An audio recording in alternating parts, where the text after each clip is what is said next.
Good morning friends.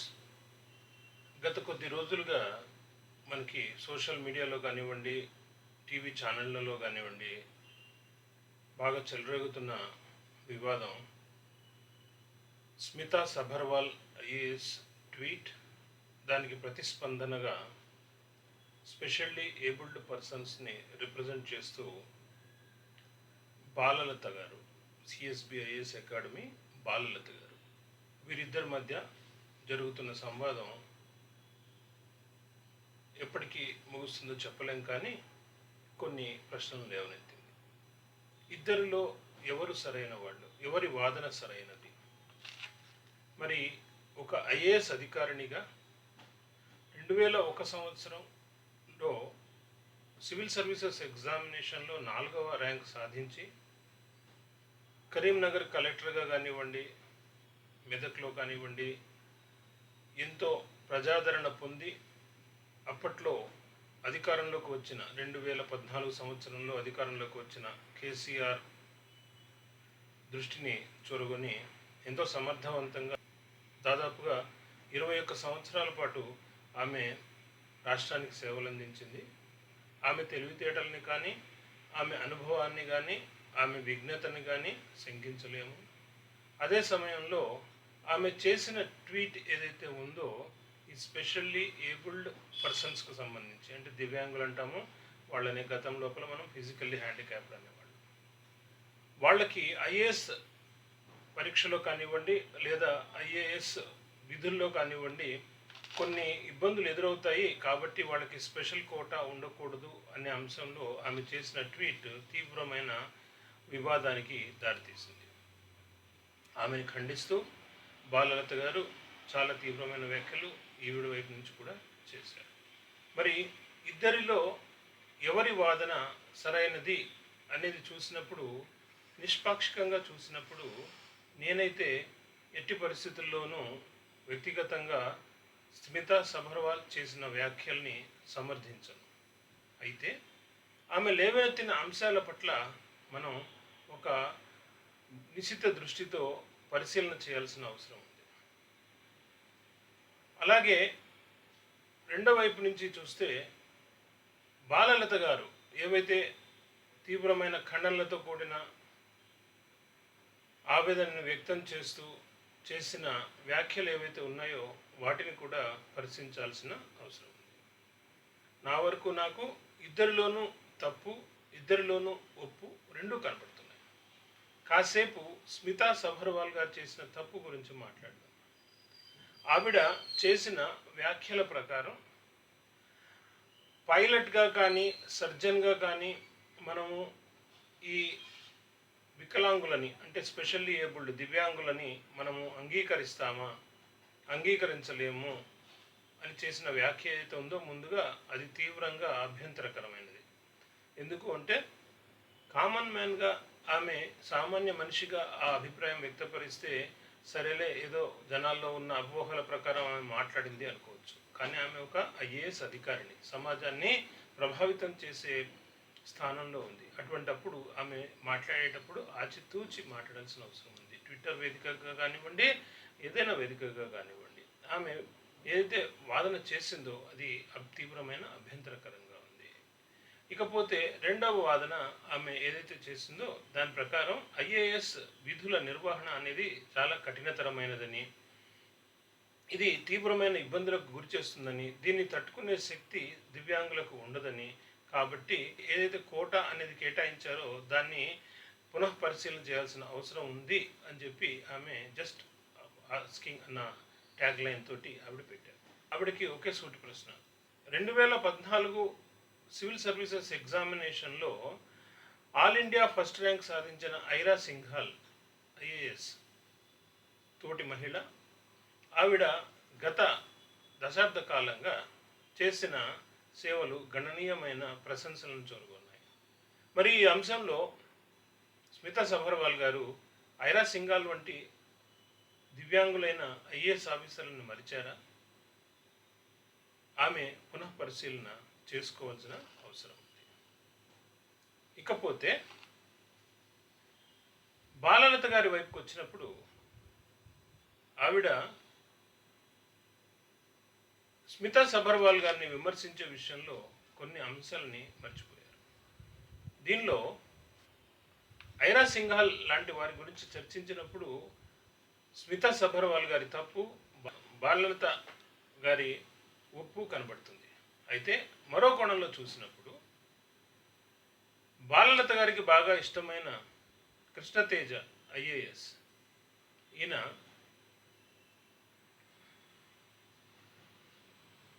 Aira Singhal తర్వాతి batch 2015లో 66వ ర్యాంకులో వచ్చారు. కేరళలో ఈయన సర్వీసెస్ ఉన్నాయి, కేరళ బ్యాచ్ ఆఫీసర్గా జాయిన్ అయినారు. ఈ మధ్యకాలంలో మనం చూస్తే పవన్ కళ్యాణ్కి ఓఎస్డీగా కూడా ఆంధ్రప్రదేశ్ ప్రభుత్వానికి డిప్యుటేషన్పై వచ్చారు. ఈయన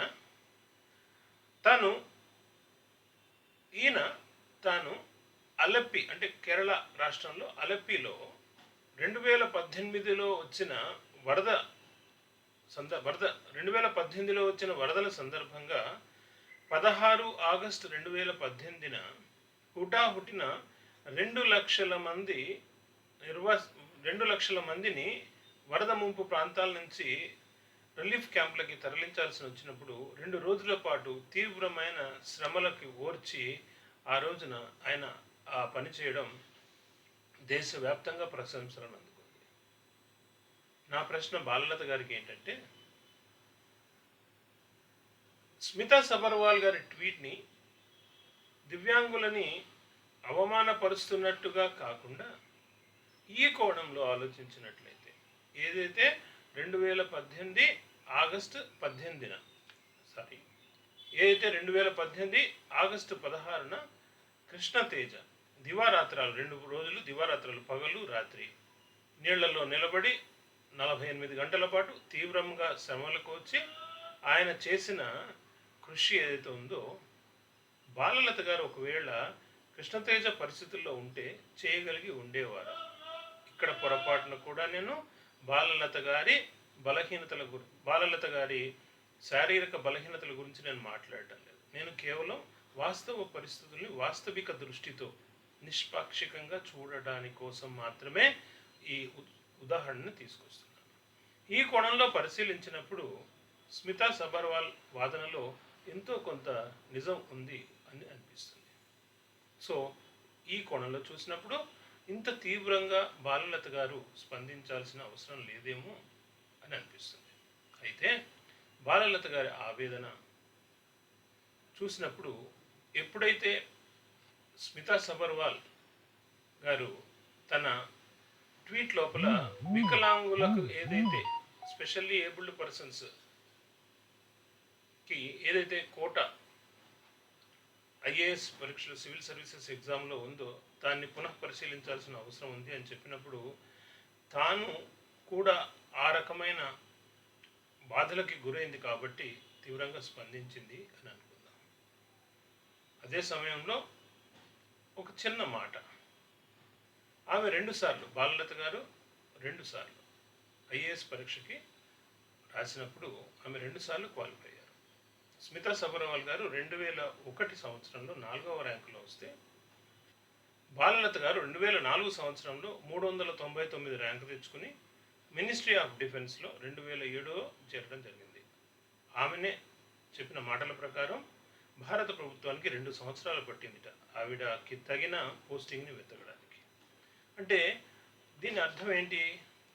ఆమె శారీరకంగా ఎదుర్కొంటున్న ఇబ్బందుల దృష్ట్యా భారత ప్రభుత్వానికి ఆ రోజున రెండు సంవత్సరాల పాటు పట్టింది. ఇదే అంశాలని స్మితా సబర్వాల్ గారు తనదైన ధోరణిలో చెప్పారని అనుకోవచ్చు. అలాగే 2004లో 399 ర్యాంకు తెచ్చుకుని మినిస్ట్రీ ఆఫ్ డిఫెన్స్లో జాబ్ చేస్తున్న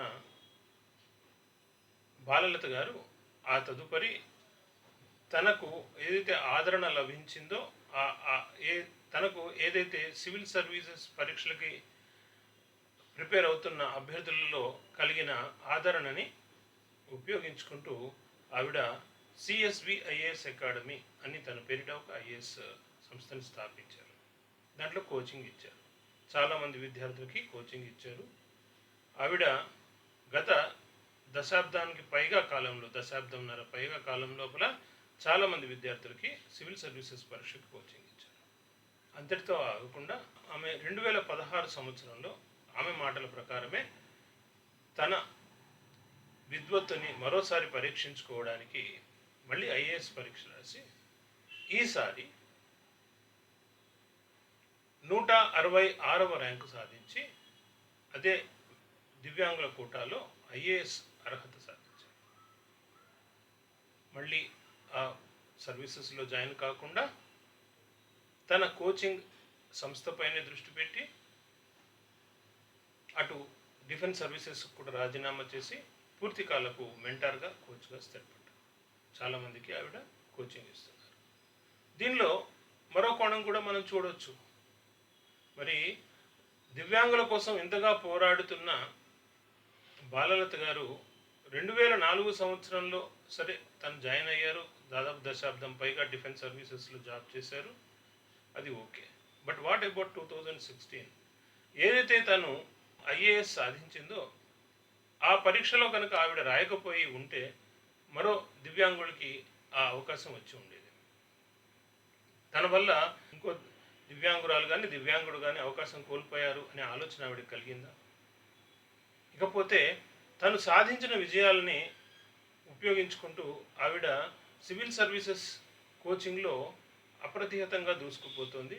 సక్సెస్ఫుల్గా ఆవిడ తన పేరు ప్రతిష్టలు పెంచుకుంటారు. ఈ విషయంలో గమనిస్తే మనం చూడొచ్చు, స్మితా సబర్వాల్ గారు కూడా ఒక ఆరోపణ చేశారు. ఏమిటి? మీరు మీ కోచింగ్ సంస్థని మీరు మీ కోచింగ్ సంస్థలో లాభార్జన కోసమే మీరు ఈ ఐఏఎస్ పరీక్షను కానీ దివ్యాంగుల గురించి కానీ మీరు వాడుకుంటున్నారు అని. ఇందులో ఎంత వాస్తవం ఉంది అనేది ప్రజలకే వదిలేస్తున్నారు. ఇంకపోతే బాలలత గారు మరో విమర్శ చేశారు స్మితా సబర్వాల్ గారి మీద. అంటే అందంగా ఉన్నవాళ్లే ఐఏఎస్ పరీక్షకి అర్హులా అని. సరే, ఆమె ఆవేదనతో కొంత తొట్టుపాటుతో ఈ మాట మాట్లాడారు.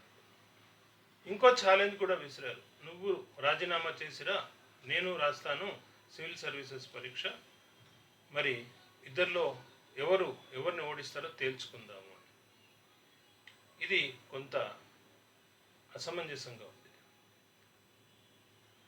ఈ రోజున 47 ఏండ్ల స్మితా సబర్వాల్ మళ్ళీ తిరిగి రాజీనామా చేసి మళ్ళీ తిరిగి రాస్తానన్నా కూడా రాసే అవకాశం యూపీఎస్సీ ఇవ్వదు నిబంధనల ప్రకారం.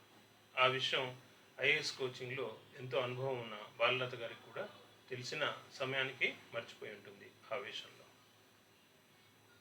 అలాగే ఎక్కడా కూడా మనం స్మితా సబర్వాల్ దివ్యాంగుల మేధోశక్తిని కించపరిచినట్టుగా శంకించినట్టుగా కనపడదు. ఆమె వాదనలో, స్మితా సబర్వాల్ వాదనలో కేవలం శారీరకంగా ఉండే బలహీనతల వల్ల తీవ్రమైన శారీరక శ్రమకు ఓర్చి ఐఏఎస్ అధికారిగా విధులు నిర్వహించడంలో ఇబ్బందులు ఎదురవుతాయి కాబట్టి అనే పాయింట్ ఆధారంగా స్మితా సబర్వాల్ వాదన సాగుతున్నట్టుగా మనకు కనపడుతుంది. సో ఇక్కడ మీద ఇంకో మాట కూడా ఏంటంటే, నేను కాకపోతే నా శిష్యులు ఎంతోమంది ఉన్నారు దివ్యాంగులు, వారితో అయినా పోటీ పడు అని స్మితా సబర్వాల్ని ఛాలెంజ్ విసిరారు బాలలత. బహుశా ఈ అంశంలో కూడా ఆమె ఆవేశానికి గురై ఈ ఛాలెంజ్ విసిరారని నేను భావిస్తున్నాను. ఇకపోతే స్మితా సబర్వాల్ ఏదైతే వాదన చేశారో ఆ వాదన విషయంలో బాలలత గారు కానీ ఇతర దివ్యాంగ సమాజం కానీ సభ్య సమాజం కానీ ఏదైతే అభ్యంతరాలు లేవనెత్తుతోందో ఆ అంశాలతో నేను పూర్తిగా ఏకీభవిస్తున్నాను. కానీ మరి ఈ వీడియోలో మీకు కొంతపాటు నేను స్మితా సబర్వాల్ని డిఫెండ్ చేసినట్టుగా అనిపించవచ్చు. దానికి కారణం ఏంటంటే, నేను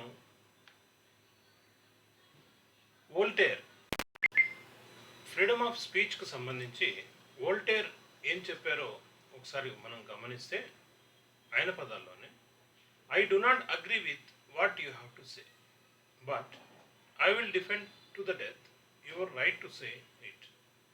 ఈ కోణంలో చూసినప్పుడు నేను మీరు చెప్పిన దానితో ఏకీభవించకపోవచ్చు, కానీ మీరు చెప్పే హక్కుని నేను మరణానికైనా సిద్ధపడి నేను దాన్ని రక్షిస్తాను. అంటే మీరు చెప్పే హక్కుని, అంటే దీన్ని ఫ్రీడమ్ ఆఫ్ స్పీచ్ కింద ఎక్కువగా ఉదహరిస్తుంటారు. ఈ ఫ్రీడమ్ ఆఫ్ స్పీచ్ అనేది మనకి రాజ్యాంగం కూడా కల్పించింది. భారత రాజ్యాంగం ఫ్రీడమ్ ఆఫ్ స్పీచ్ గురించి ఏం చెప్తోంది అని చూసినప్పుడు ఆర్టికల్ 19(1)(a) ఏముంటుందంటే, freedom of speech and expression is required to fulfil the following objectives. 1, to discover the truth. 2, non self fulfilment. 3, democratic values. 4, to ensure pluralism. అంటే భిన్నమైన ఆలోచనలకి స్థానమిస్తూ ప్రజాస్వామ్య విలువలని కాపాడుతూ ఏ వ్యక్తి యొక్క స్వంత అభిప్రాయాన్ని సమాజం మీద రుద్దకుండా వాస్తవాన్ని కనుక్కోవడానికి ఫ్రీడమ్ ఆఫ్ స్పీచ్ అనేది అవసరము అని చెప్పి మన రాజ్యాంగంలోని ఆర్టికల్ 19(1)(a) చెప్తాం. అలాగే అలాగే ఆర్టికల్ 19(2) ఏం చెప్తుందంటే, ఈ ఫ్రీడమ్ ఆఫ్ స్పీచ్ అనేది అవధులు లేనిది కాదు, పరిధులు లేని కాదు, దానికంటూ కొన్ని రెస్ట్రిక్షన్స్ ఉన్నాయి. ఈ రీస్ట్రిక్షన్స్ అనేవి రీజనబుల్గా ఉంటాయి. దేనికోసం అంటే, in the interest of sovereignty and integrity of India, security of the state, friendly relations with the foreign state, public order, decency or morality, contempt of court, defamation and incitement to an offense. ఇలా ఈ 8 అంశాల్లో కనుక freedom of speech అనేది దుర్వినియోగం అయితే అటువంటి freedom of speech మీద restrictions పెట్టవచ్చు అని ఆర్టికల్ 19(2) చెప్తారు. ఆ అంశాల లోపల స్మితా సబర్వాల్ గారి స్పీచ్ ఎంతవరకు వర్తిస్తుంది అనేది కూడా మనం ఎవరికి వారు విశ్లేషించుకోవచ్చు. ఇక సివిల్ సర్వీసెస్ కోడ్ ఆఫ్ కండక్ట్లో కూడా ఆవిడ చేసింది తప్పు అనే అభిప్రాయాన్ని బాలనాథ్ గారు వ్యక్తపరిచారు. అవి కూడా civil services code of conduct పరిశీలించి వాటి గురించి తెలుసుకోవచ్చు. ఈ వీడియో చేయడంలో నా ముఖ్య ఉద్దేశం ఏంటంటే, ఎప్పుడైనా సరే వాస్తవం అనేది ఒకవైపు ఉండదు, ఒకే యాంగిల్లో ఉండదు, విభిన్న కోణాల్లో ఉంటుంది.